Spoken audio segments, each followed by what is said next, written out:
Okay, can you roll it? I want to get warmed up here, man. Every album is a risk, especially with what I do. I'm continually pushing the limits of what is country and what does country mean to me.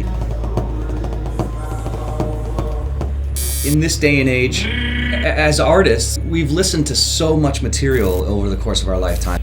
Turning it up. Yeah. I think that lends us the ability to kind of reach outside of the genre of whatever it is that you're supposed to be as an artist.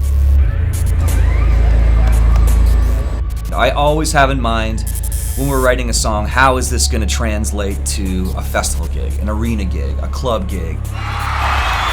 Because that's where I come from. I come from a live music background.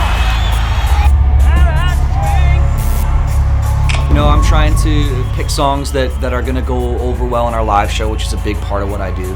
And I'm pushing limits, and that's just kind of what I like to do musically, and pushing myself. I'm gonna stomp our boots till the neighbors call the cops. I'm gonna put that boom back into the old boom box.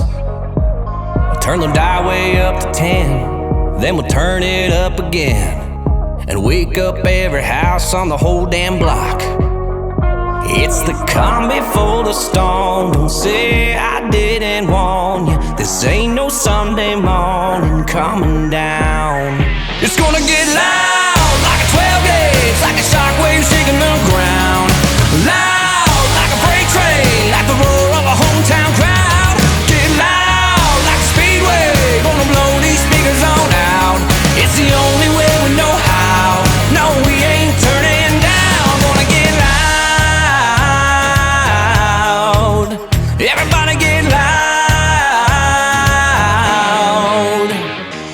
But what to expect from the new Tim Hicks record? Well, for one thing, I'm working with Jeff Coplan again on this one, so we're sort of getting back to the roots of the sound that sort of happened 2013, We weren't taking ourselves too seriously, which I think is always important for me. It's just, I try my best not to take it all too seriously. It's really just about fun music, and there's some key tracks on there that are a lot of fun. If the Beat's Alright, which was hilarious to write. This was came out of a day that I had where I had gone to a pitch meeting in Nashville, and that's where like publishing companies play you songs. And one of the things that struck me was that in all these songs that they were playing me, the choruses had so many words in them, like tons of words in these choruses. And to me, a chorus really should be the most singable, repetitive part. And when I'm looking for songs, I'm looking for simplicity. Like I'm looking for highway to hell, highway. Something that's just like one line, right? So I was out with Coplan. Jeff Coplan produced this record, co-wrote a lot on me, and we were having tacos and margaritas. We were a couple margaritas in, and he said, "Yeah, if the beat's all right," and I go, "She gonna dance all night?" we cracked up laughing and thought, could that be a song? And we sort of challenged ourselves, like, okay, so if that's what's happening, if everyone's writing songs with 1,000 words in it, could we write a song with 7 words in it and still make it good and like still make it kind of fun? So, and we went back to his place. That was one of those night writes, and just banged out "If the Beat's Alright, She Gonna Dance All Night." If the beat's alright, she gonna dance all night. Tim and I are very different songwriters, and I think that's what makes us connect really well. I will labor over lyrics and try to find intricate, cool, different ways to say things. He's like, boom, this is it, this is how we're doing it, simple, hooky, repetitive, and he's happy right away. If it feels good to him, that's how it is, he's happy. When the girl get going, no she can't stop. When the girl get going, no she can't stop. When the girl get going, no she can't stop. No she can't stop, she can't stop. If the beat's alright,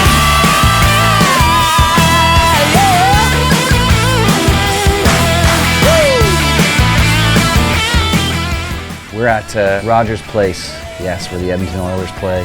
I'm about to do a show with Brantley Gilbert on the Ones That Like Me tour. Very, very excited to be rolling down the highway with these guys. It's gonna be great. All right, let's go. Let's take a little stroll down through production and check out the bus. flown to Winnipeg to pick up the tour and got there, and the show ended up being canceled last minute because all the buses were stuck on a closed highway. So we didn't have a band or crew to set up the show, which was kind of a super drag. Never seen that happen before on a tour where we had to pull out of the show. So I had a day off yesterday in Saskatoon, and then came down the highway last night and arrived here early in the morning. So here we are. This is Jerry, our bus driver. Jerry was a tour bus driver.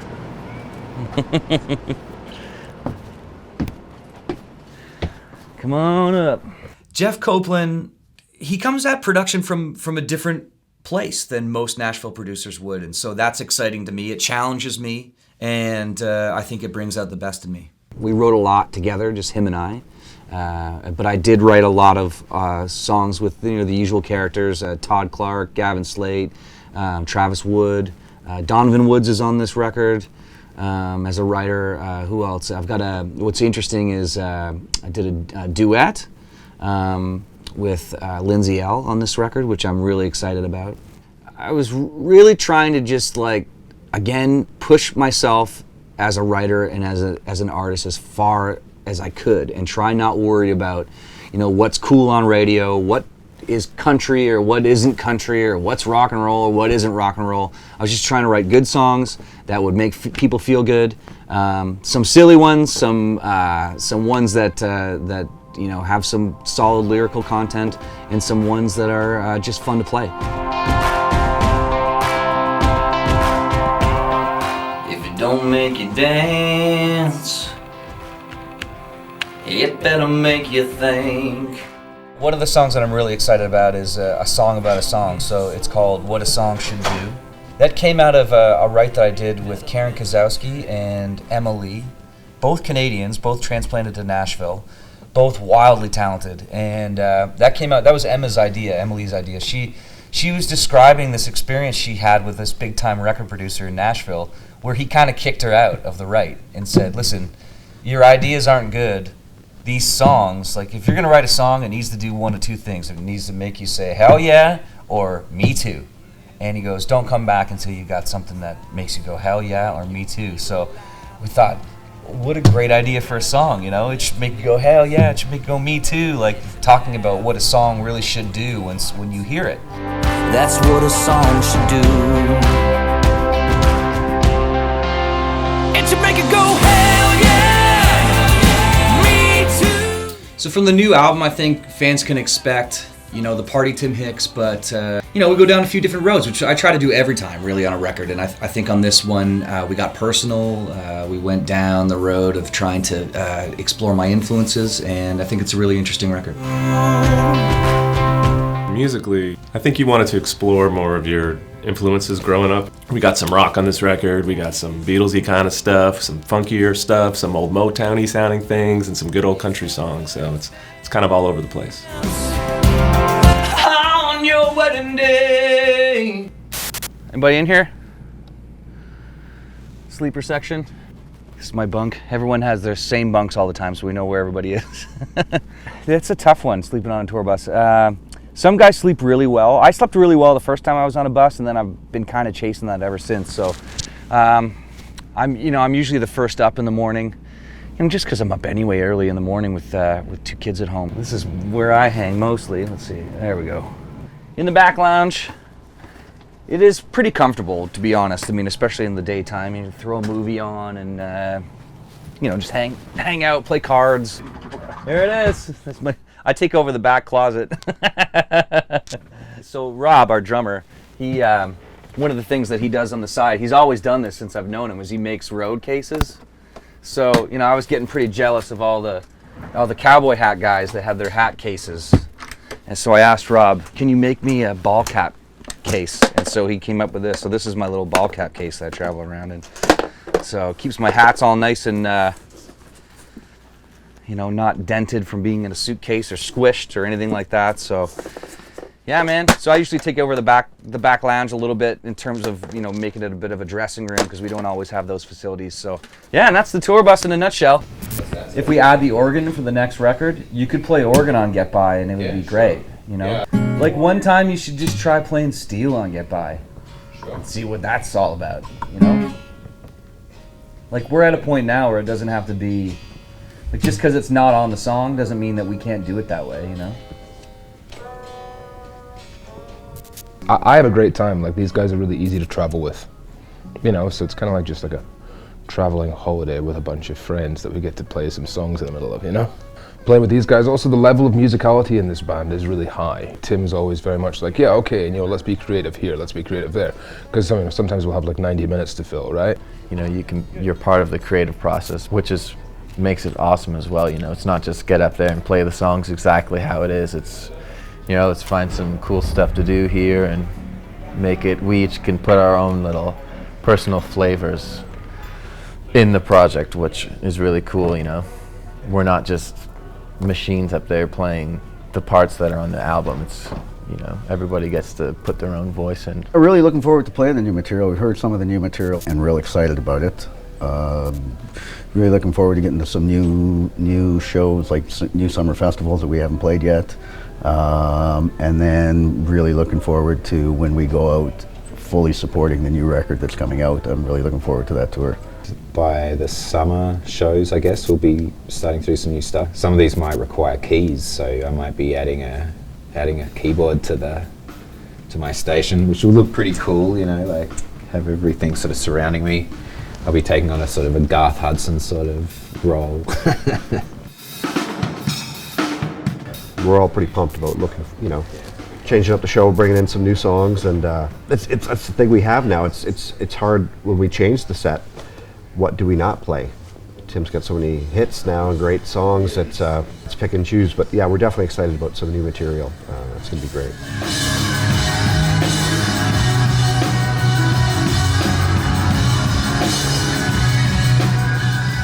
I don't think my influences have changed. Like, I'm still listening to the same kind of stuff that I always was, which, you know, I'm always reaching back, whether it's Blue Rodeo or Led Zeppelin or, you know, Rolling Stones, John Prine, Simon and Garfunkel. I mean, the thing about me was that all my friends told me I was born 30 years too late when I was in high school. Like, while everyone was listening to Nirvana, I was like trying to figure out how to do the opening picking part in the Boxer. So I was like, that's from another planet, you know?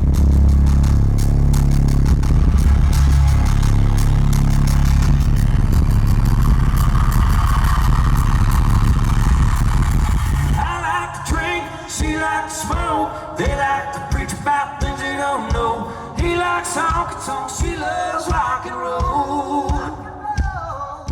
Oh, going on stage is the best part of this whole thing. And anyone that knows me knows I talk about that a lot. I love gigs. I'm a band guy. I've been playing in bands for a long, long time. I just love it. It's like, you know, being an athlete and getting to play the big game, you know, every night. And so for me, it's really the best part of the job. It's the part that I feel like I have the most connection with people because I can look in their eyes. You know, I can talk to them. I can reach out and touch people. And the bigger the stage, the better for me. I just love playing big arenas and big festivals, and filling that space with music is really exciting. Oh, if I could win an award for what I do, best rock and roll dad would be the best one, because it's, you know, it's so difficult to balance having a family and being on the road and being an artist and the work that comes with it. And I mean, I imagine it's just like running any business. Like, when you're the guy, you're just on all the time, and I'm so lucky that I have a family, my wife especially, that is supportive of what I do, but that will lose her patience with me and remind me to put my phone away or whatever it is, you know. So I mean, if there was an award for you know, being the best artist, dad, husband, that would be the best award to win. See? We're playing the big hockey arena tonight.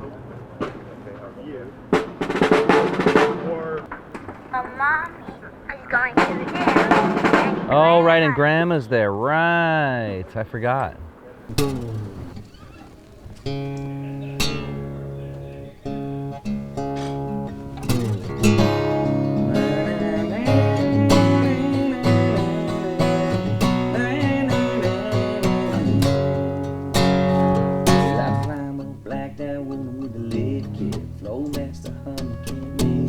Smoke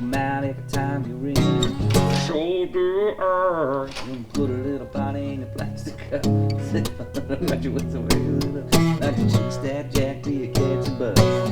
Shoulder. But in terms of fans in general, man, like I say this all the time, there is no show if there are no ears to listen to it, you know what I mean? So that kind of thing is like, it means the most when people are coming out to the shows, buying tickets, spending their hard-earned money. I can't thank people enough for that kind of thing. It's it can get emotional a little bit, you know, that especially for a bunch of guys that came from playing really small rooms to no one, or for very few people. And we had a run there, and you know, near the end, just shortly before I signed my record deal, where people were starting to pay attention, and it was really interesting, you know, because we'd never had that before. That people were clapping now and interested in hearing the songs and interested in the songs that I had written. Versus, you know, playing cover songs, because of course we were doing both in those days, just trying to pay the bills. So fans, man, I mean, to have fans that are interested enough to stream a song or buy a song or buy a concert ticket, that is invaluable, and I can't thank them enough. Hi. Hi, Lynn. How are you? You got married. Congratulations. I love doing those, especially when people are, I mean, most of the time people are pretty kind and polite. And in that one in particular, there were lots of people that I've known, like that. You know, you kind of there's about 24 or so, maybe 30 really special Canadian country fans that you kind of get to know just from social media and from concerts and whatnot. And there was a handful of them there, so it was really cool to reconnect with everybody and just say hi. And I'm always happy to do that. That's really the best part.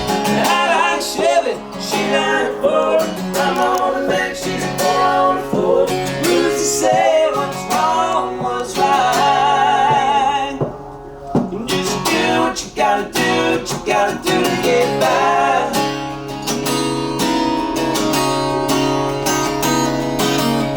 Nice.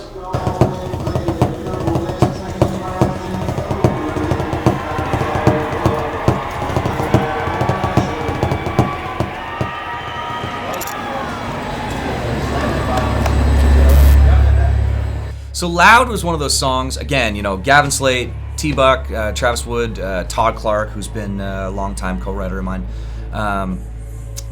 You know, we were trying to think about songs that would work in an arena and in the live show, and I think it was Travis that had the idea for a song called Loud.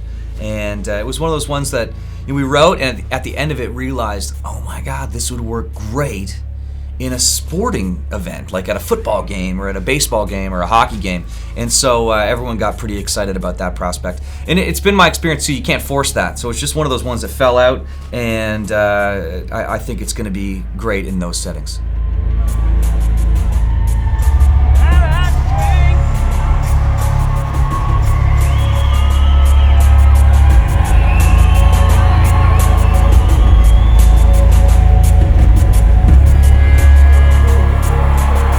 Gonna stomp our boots till the neighbors call the cops.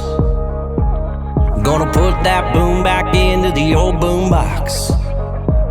Turn the dial way up to 10, then we'll turn it up again, and wake up every house on the whole damn block.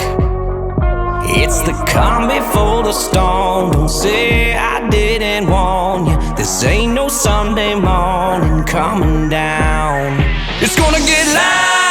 12 gauge, like a shockwave shaking the ground.